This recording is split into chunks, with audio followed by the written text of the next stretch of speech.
Education is key. You've got a total of 180 days to close.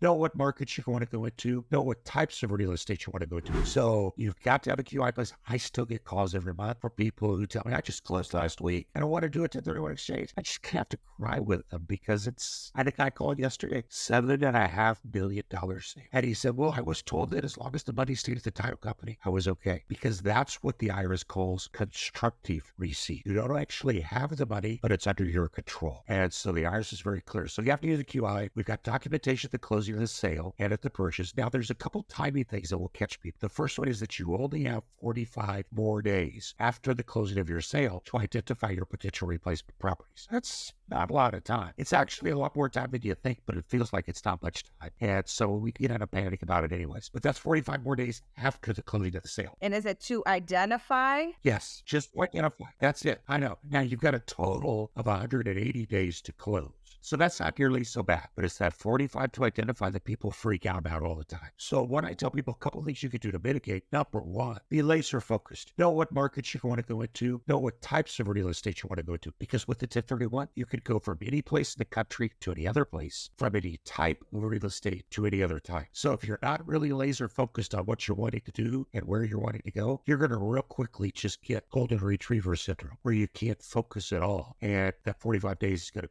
go by in a blip. So be focused. Secondly, there's nothing wrong with being under contract for your new property before your old property closes. You just have to close the sale of your old property before you take title to the new property. So that could be a great way just to eliminate all that angst. Have both properties under contract, close on them both within a week or two. And by the way, you've also restarted your cash flow that much more quickly by doing that. So the timing can be critical. Timing is critical. We talked a little bit about trust and that kind of thing. The only important thing is that whoever the taxpayer, whatever tax return is reporting the activity of your old property, also needs to be the taxpayer, and the tax return reports the property, the activity of the new property. So whether that's in a trust or a corporation, wherever it's being reported, that's who has to do the 1031. Ooh, I'm excited. 12 months from now, we're going to be ready. Oh yeah, you guys are going to have so much fun. That should be the perfect time for you too. So my husband being that strategic visionary of the family, I'm sure he has his list of targets that he already is waiting for once some of our investments turn.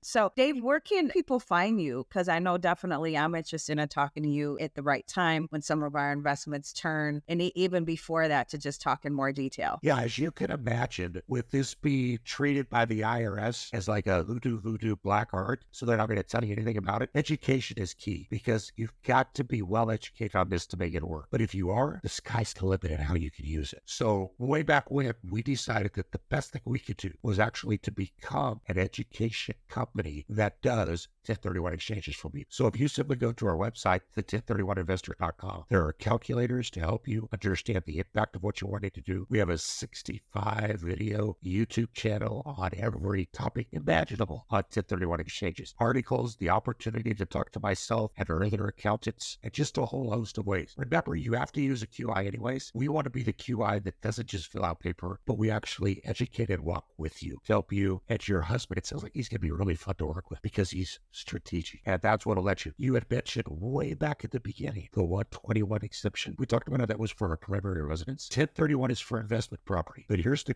greatest strategic thing that people could do, and that is to convert property from a primary residence into investment and rent it for a couple years, because as long as you sell it when you still lived in it for 2 out of the previous 5, it's tax-free. So go ahead and get a tax-free rental for a couple years. You could also go the other direction and convert investment property with deferred tax into your primary residence, where you get to eliminate every year a certain amount of that tax. And that's how the Fosters managed in 10 years to get enough tax-free cash to buy a 53-foot sailboat to live on, because we converted property from investment to primary residence. That takes a runway and strategic thinking. But those are the kinds of things that the 1031 could do for you. And we've got it all for you at the 1031investor.com. Wow, I love that. Well, Dave, you've definitely given me something to think about as we continue our journey and kind of, tweak our goals in the next, year, 5 years, 10 years, but some great information. And wow, my head, after we watch this, after I hit the stop button, hey, I want to say thank you again for all your wisdom and knowledge. It's been super great. And we're definitely going to do business together. Thank you so much.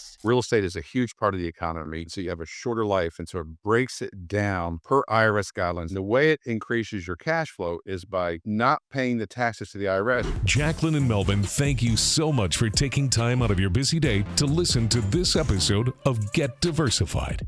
Please make sure to subscribe to our podcast so you don't miss out on future episodes. Finally, stop by our website and follow us on social media. Ciao for now. Make it a great day, and we'll see you next time. And remember, get diversified.